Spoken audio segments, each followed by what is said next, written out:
What did you meet with President-elect about? Well, you know, we've been friends for 40 years. Obviously, there were times during the campaign where I disagreed with some of his policies, but I've always been supportive of him as a person. I think he's a very honorable person. Did he mention that you were, how you treated him? We joked about immigration particularly. Actually, the first thing we joked about, you'll love this, is he came in and said, "You look much better without the beard." That's the first thing. And Melania was there, so charming, the First Lady-elect, and she remembered my wife Erica's name, which I thought was really nice. They invited us to the White House, and I was very honored by that. But then the President-elect segued right into business. He had just met with the Lockheed CEO about the F-35, the fighter jet, the stealth jet, you know it well, where the cost overruns have been so overwhelmingly ridiculous, absolutely.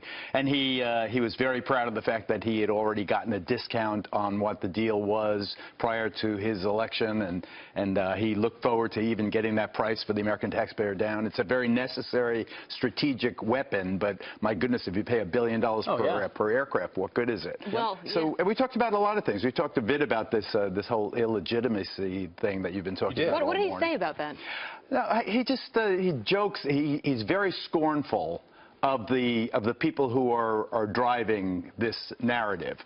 And I am very scornful of it as well. We have one president-elect. He'll be the 45th person to be so honored. He is the president for all the country. And this activity by people like Congressman John Lewis, as much as I honor his past, is really, I think, very Geraldo, you sound far too rational. So if our viewers are just waking up this morning, they don't know what we're talking about. John Lewis, a civil rights icon, had this to say about the legitimacy of the president-elect. Take a listen. I believe in forgiveness. I believe in trying to work with people.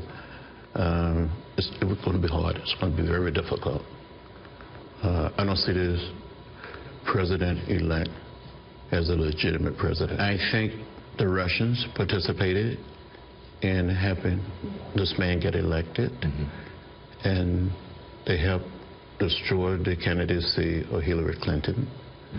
I don't plan to attend inauguration. It will be the first one that I miss since I've been in the Congress. You cannot be at home with something that you feel that is wrong. And as he always does, the president-elect hit back quickly and hard on that statement. He tweeted this morning, Congressman John Lewis should spend more time on fixing and helping his district, which is in horrible shape and falling apart, not to mention crime-infested, rather than falsely complaining about the election results. All talk, talk, talk, no action or results.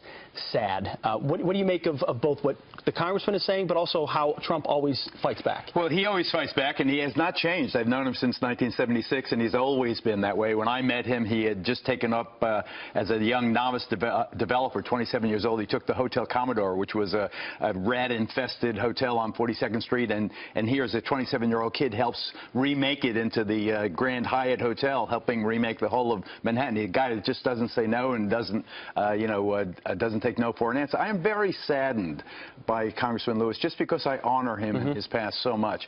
We only have one president at a time.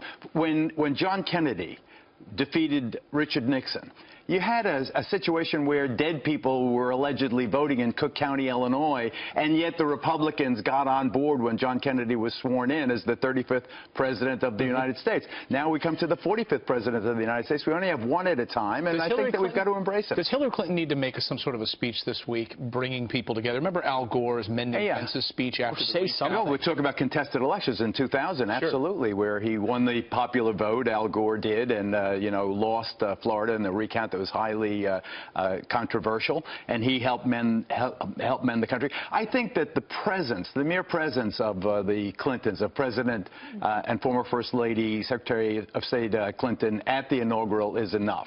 I think the fact that they're going along with the Bush family is very. I am honored that they honored the traditions and history of the United States, and there's dignity in that the message that sends.